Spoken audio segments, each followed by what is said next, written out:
प्राचीन काल में इस राज्य को उत्कल और कलिंग के नाम से जाना जाता था। 1936 में ओडिशा को एक अलग प्रांत बनाया गया जिसे उड़ीसा के नाम से जाना जाता था। 2011 में राज्य का नाम बदलकर ओडिशा कर दिया गया। हर साल 1 अप्रैल को ओडिशा दिवस या उत्कल दिवस मनाया जाता है। स्वागत है आपका पठंती में ज्ञान का माइक्रोडोज। आइए भारत के पूर्वी तट पर स्थित इस अद्भुत राज्य के इतिहास, सांस्कृतिक विरासत, प्राकृतिक विरासत और अर्थव्यवस्था को समझने का प्रयास करते हैं। सबसे पहले इतिहास।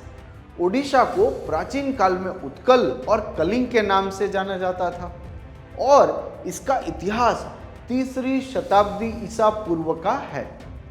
261 ईसा पूर्व में मौर्य सम्राट अशोक ने कलिंग पर आक्रमण किया, जिसके परिणाम स्वरूप कलिंग युद्ध हुआ और इस युद्ध ने इस राज्य में भयानक तबाही मचाई।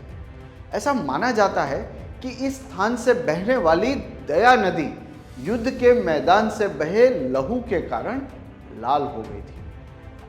क्या आप जानते हैं कि धौली शांति स्तूप या शांति पैगोडा 1972 में धौली पहाड़ी पर उस स्थान के पास बनाया गया था जहां कलिंग युद्ध लड़ा गया था। माइक्रोडोज। कई राजवंशों ने इस राज्य पर शासन किया है। आइए देखते हैं।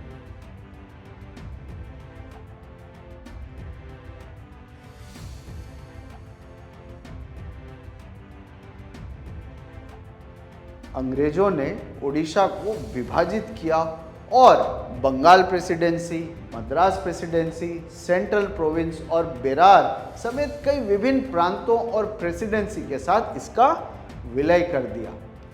अलग ओडिया राज्य के लिए आंदोलन 20वीं सदी की शुरुआत में शुरू हुआ था और इस आंदोलन के प्रमुख नेता थे गोपबंधु दास, उत्कल गौरव मधुसूदन दास, महाराजा कृष्णचंद्र गजपति, पंडित नीलकंठ दास, भुवनानंद दास और कई अन्य।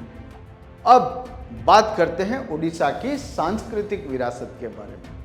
ओडिसी एक शास्त्रीय नृत्य रूप है जिसकी उत्पत्ति ओडिशा में हुई थी और यह भारत के 8 शास्त्रीय नृत्यों में से एक है। ओडिसी के अलावा भारत के अन्य 7 शास्त्रीय नृत्य कौन से हैं? ये देखते हैं।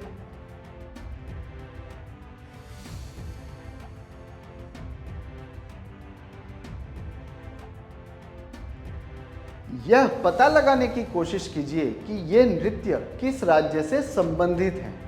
ज्ञान और प्रतियोगी परीक्षाओं दोनों के लिए अच्छा रहेगा। माइक्रोडोज। केलुचरण महापात्र, संयुक्ता पाणिग्राही, सोनल मानसिंह आदि प्रमुख ओडिसी नृत्यकार रहे हैं।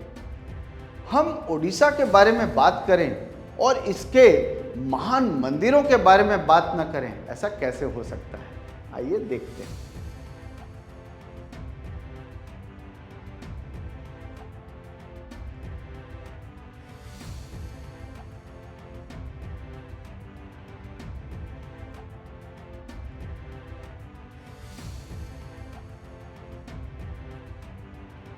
अब ओडिशा की प्राकृतिक विरासत के बारे में।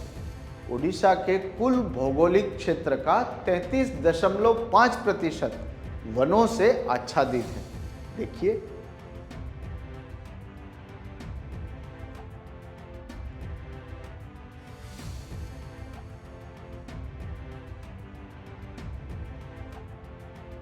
अब विटामिन एम यानी कि ओडिशा के अर्थतंत्र के बारे में बात करते हैं।